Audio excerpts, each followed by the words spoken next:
Yan o. Dati 69, ngayon 88% na po. 88% ng mga Filipino na is harapin ni VP Sara ang Senate impeachment trial. Yung resignation is not a way out to evade administrative liability. Ang pananagutan daw sa batas ay nakakabit sa ginawa nung nasa serbisyo pa. Kaya hindi ito matatakasan ng simpleng pag-alis sa pwesto.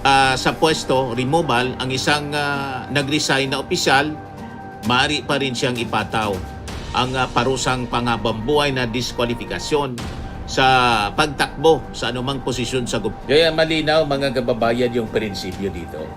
Hindi dapat nalulusutan yung sistema sa simpleng pag-alis. Malinaw mga kababayan yung yung pagsusuri ng COA. Nagbabagang mga balita at pagtalakay sa mga isyu ng lipunan. Bulsa, opinyon, banat at paglalantad sa katotohanan. Bulsa, what you see is what you get. You decide. Ito po mga kababayan, si Dante Maravillas. Lalong tumaas po yung yung numero ng mga Filipino na gustong harapin ni Sara Duterte yung impeachment trial. Yan o. Dati 69, ngayon 88% na po. 88% ng mga Filipino na is harapin ni VP Sara ang Senate impeachment trial.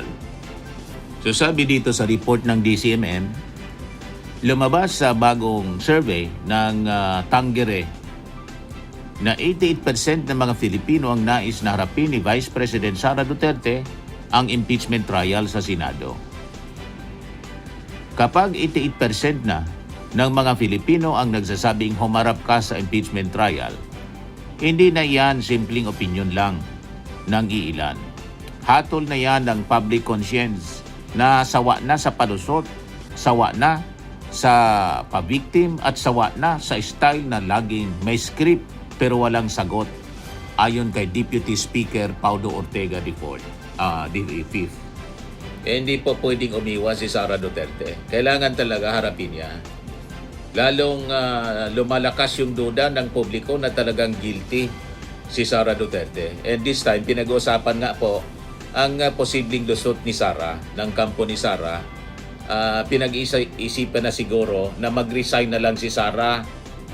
Yun na lang siguro ang iniisip ng kanyang kampo, ng kanyang mga abogado kasi pati yung kanyang mga abogado, hirap na hirap. Ang daming abogado ni Sara pero hirap na hirap ipagtanggol si Sara. So ang topic natin ngayon yung possible preemptive resignation mga kababayan ni Sara Duterte.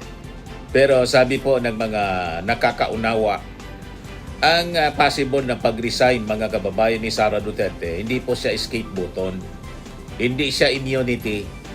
So kapag kasi mga kababayan ang issue ay korupsyon, hindi maipaliwanag na yaman at bilyon-bilyong mga anomalya tulad na nadetect na AMLAC. Ang simpleng pag-alis sa pwesto mga kababayan ay wala pong binabago sa pananagutan, accountability. So kung ang plano ni Sara, yon ang kinukonsider ng kanyang mga advisors at abogado ay mag-resign para makaiwas, mali po yung basa sa batas. Dahil po sa ilalim ng batas, ang accountability po, mga kababayan, ay sumusunod doon sa ginawa. Hindi doon sa posisyon, mga kababayan. So, hindi po adlang ang pag-resign, mga kababayan, sa pananagutang administratibo. Sa batas ng Pilipinas, ayon sa mga legal experts, mga kababayan, ang pag-resign sa pwesto, hindi po siya nagpapawalang bisa sa mga kasong administratibong naisampa na habang ang isang opisyal mga kababayan ay nasa serbisyo pa. Ang legal na basihan yan mga kababayan ayon sa mga legal experts, yung naging desisyon ng Supreme Court sa Office of the Ombudsman versus Andutan Jr.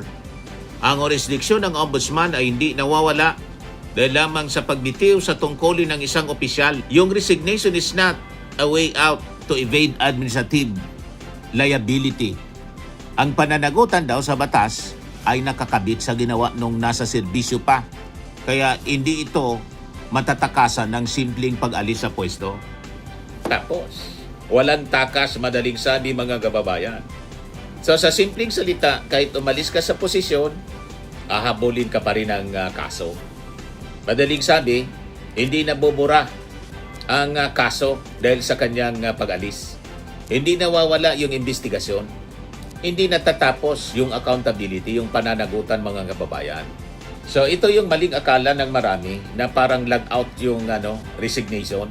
Hindi po ganon mga kababayan. Nakasave na po ang record. Tuloy ang proseso.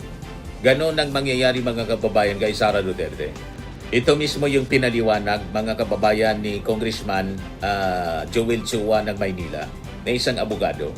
Kasi ang prayer ng complainant is perpetual disqualification. Yun man lang, hindi lang yung na-impeach, matanggal, kundi kasama doon yung perpetual disqualification. Yan po. Ang parusang perpetual disqualification, accessory penalty siya. Kahit hindi na matanggal sa pwesto, removal, ang isang nag-resign na opisyal, maaari pa rin siyang ipataw ang parusang pangabambuhay na diskwalifikasyon sa pagtakbo sa anumang posisyon sa gobyerno.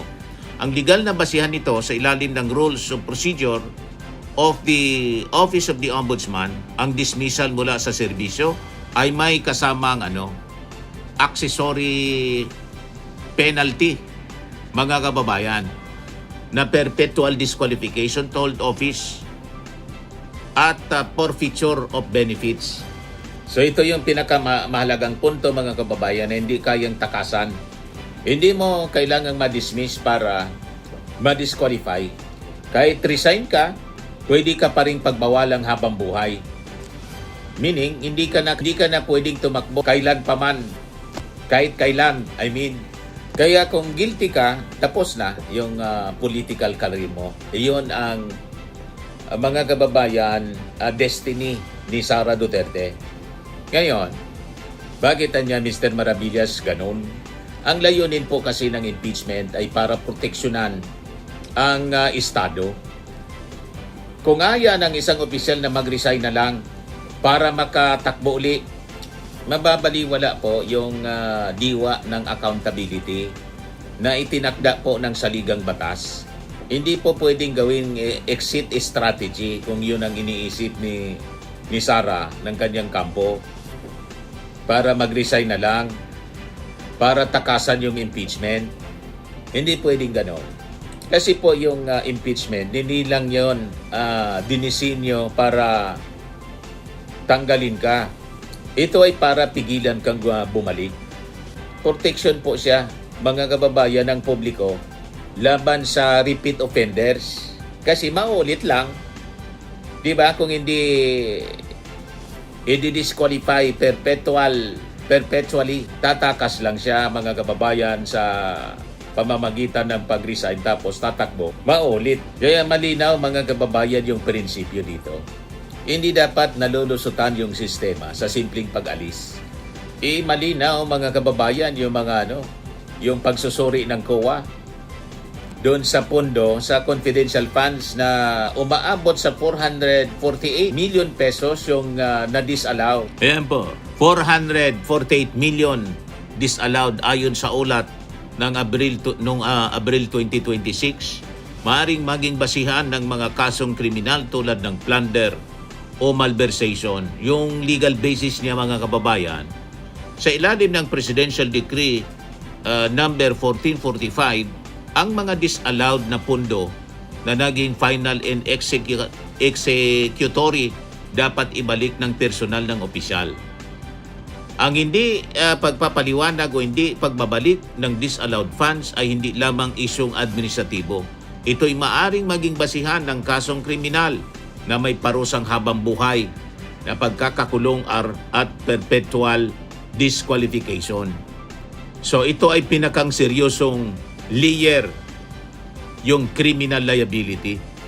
Matindi po yung ginawang pag-aabuso sa pondo, paggamit ng pondo ng ating gobyerno na nadiscovery po ng Commission on Audit mismo. Kaya kung may disallowed funds, yung tanong na ngayon, nasaan? Saan napunta yung pera? Yon ang ayaw sagutin ni Sara Duterte.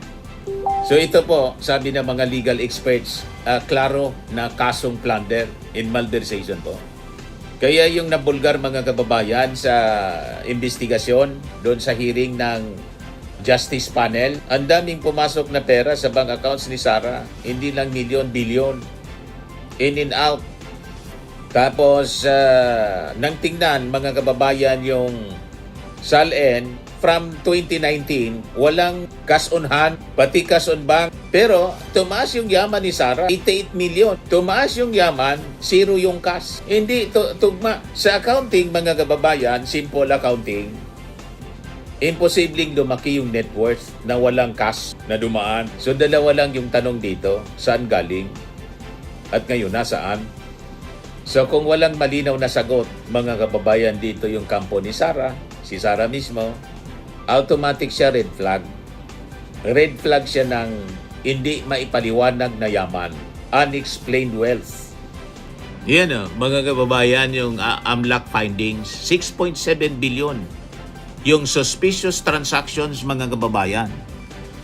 Kinumpirma ito mismo ni AMLAC Executive Director Ronel Buenaventura noong April 22, 2026 na may natukoy silang suspicious transactions sa mga bank accounts na iniuugnay kay Sara Duterte at ang kanyang pamilya na may kabuuang halagang aabot 6.77 billion siya.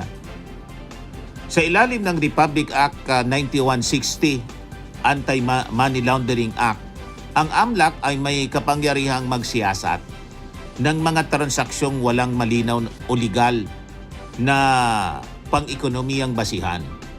Ang opisyal na ulat ng AMLAC, mga kababayan, ay nagsisilbing matibay na ebidensya na may mga covert na daloy ng pera na hindi tumutugma sa legal na kita ng isang opisyal na maaring maging basihan ng kasong unexplained wealth. Kaya naintindihan natin kung bakit ayaw mag-attend ni Sara mismo para sagutin itong mga akusasyon laban sa kanya. Hirap talaga po yun ipaliwanag. Siguradong magkakabulbul lang si Sara. Kaya todo iwas, mga kababayan.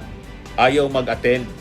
Ang sabi, ready si Sara, sabi ni Atty. Pua, ready si Sara, harapin daw dun sa Senado. Kasi tingin ni Sara Duterte, kakampi niya yung Senado. Di ba, mga kababayan? Ganon ang paniwala ng kampo ni Sara. Nagsalita na po yung kanyang abogado. Confident daw sila na ma-acquit si Sara. Wala pang ang trial. Acquittal na agad. Assuming, mga kababayan, hindi nga kayang sagutin sa Congress. So naniniwala kayo, i-acquit siya ng mga senador na hindi tinitingnan yung ebidensya. Ganon ka babaw, kababa ng tingin siguro ng kampo ni Sara Duterte sa mga senador na hindi na mag-iisip at hindi titingin sa ebidensya kundi sa alyansa. So ito pong nasilip ng AMLAC. Hindi ito chismis. Ito mismo yung financial trail. Hindi siya opinion, mga kababayan. AMLAC na yung nagsasalita. Suspicious, mga kababayan, sabi ng AMLAC. Nang ibig sabihin, walang malinaw na source. Hindi tugma sa income. Posibleng money laundering. At ang halaga, hindi lang milyon, bilyon, 6.7 billion. Kaya yung mga nagsasabing simple lang ang mga Duterte, bilyonaryo po, multi-billionaire. Ang sinasabi ni Digong na walang pera. Paano walang pera? Paano yung pambayad sa mga abogado kung walang pera? Kay Digong, kay Kaufman, ang sabi, 150 million. At si Sara, kaya niya na mag-world tour gamit yung sariling pera. O, di ba? Yun pa lang, mga kababayan, malinaw na talagang marami silang pera. Spreading and lifting cream, pinapahid po sa mga pulses in affected area. Mainam po sa paninigas ng mga kaso-kasuan.